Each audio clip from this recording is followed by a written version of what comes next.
This is the free SEO audit, and if you want to take a pause right here to learn more about myself, you can. So let's get started. This is the 5-step process I do for every client. It starts off with a technical audit, which is what I just did and what I'm going over right now. Second are the technical fixes. Third is the keyword comparative research. Fourth is content, which is the most important part. And from this audit, that's actually where the opportunity is for your website. And then finally, the last part is review the results. So if you do become a client, we go over what was done, the rankings, the improvement, and also what is next. So I'm using a third-party tool called SEMrush to get a baseline of how much traffic your site is getting.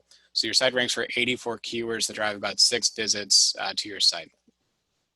Some of these 84 keywords, I gave a snapshot of what they look like. So some of them are cyberpunk clothing with 3,600 searches each month, but you're position 51. So typically Google shows 10 listings per page. So if you're position, let's say 13, that means page 2, position 3, and most users don't go past page 1. I broke out the traffic by page as well. So what I typically do for clients is that if I notice a page has a lot of ranking keywords and these keywords have some search volume that is worth us optimizing for, we can actually work through what's already ranking for your website and kind of dive into those pages first. From an audit perspective, you have an 88% score, which is pretty good. There are some issues on the site. One of the errors that came up was duplicate meta name descriptions, which is not that critical necessarily to work on, but it did come up as an error to just be aware of. The one that I think is actually more important is the low text to HTML ratio. So you have some pages on your site, whether they're an individual product or the collection of products as a whole, there's not enough content there to actually rank the pages, which is why you're only driving 6 visits to your site each month. Comparative research. So this was one of the competitors you sent over. They drive 87 visits to their site, give or take, from Google. And then the second competitor drives just under 20,000, so big gap right here. And I would actually look at this competitor as the opportunity if you wanted to figure out what they were doing, what keywords that they were ranking for, maybe find that keyword gap where maybe they're on page 2 for a keyword that's very critical for you to rank for. Maybe you can leapfrog them within the results. One note is that I did a Venn diagram view to show that there's actually no overlap with your keywords and your competitors. So that tells me one of two things. First is that none of your keywords that would have the overlap rank in the top 100 results. Or second is that maybe the strategies are just completely different and you're not going after the same words. Content and implementation. So I chose this keyword cyberpunk hoodie as the example. So this has 480 searches each month and you currently rank position 13. So again, that's page 2, position 3. Within ClearScope, it crawls the top 10 sites that rank within Google and it extrapolates out the words that are most common to this primary keyword.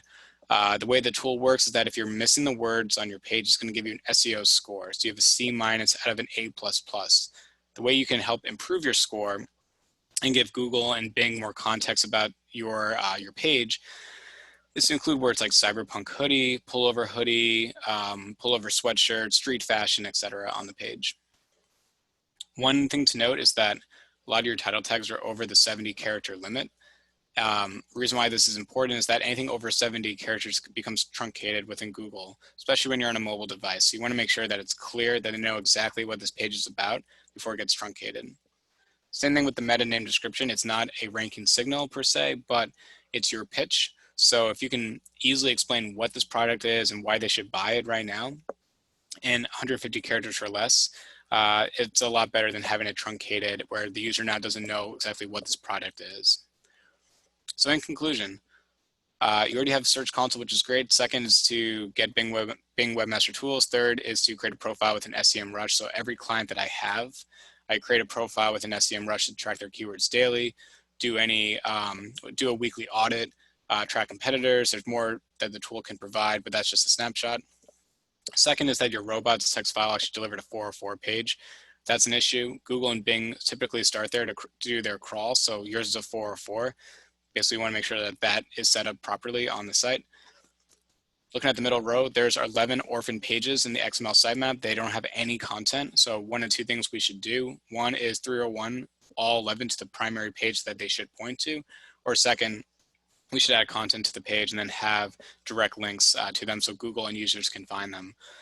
Middle row to the right, a lot of your content, again, that low text to HTML ratio. Don't have enough content on them. So 90s kids, the cyberpunk clothing, these are just those gaps that I mentioned on the site. Okay, the bottom row.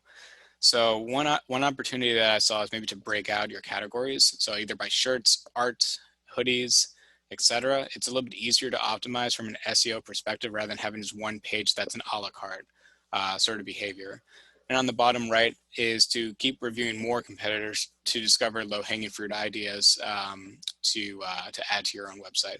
So real quick, some case studies. I grew this site from 0 to 77,000 monthly organic visits each month. For one client in the Salesforce field, grew their traffic 35% year over year. For my own website, here's an example of ranking within Google Images and the top listing. Here's another screenshot as well of ranking in the answer box above the Buffalo Bills' own website. For one of my clients that I have redacted their name, we started working together in March, and I've been able to grow their total ranking keywords and non-brand traffic each month. For another one of my clients, we're on the 2-year mark together. So in our first year together, I grew their traffic 11%, and now this year already we're up 11% from the previous year as well in sessions. And then for one of my other clients, I managed their Google Display Network, and I decreased their CPA from $45 to $29. And for them, anything below a $35 CPA is profitable. So once we got underneath that benchmark, we're able to increase our spend each month because we know every conversion we get is profitable in the bottom line. So that is the report. Thank you very much for watching, and let me know if you have any questions.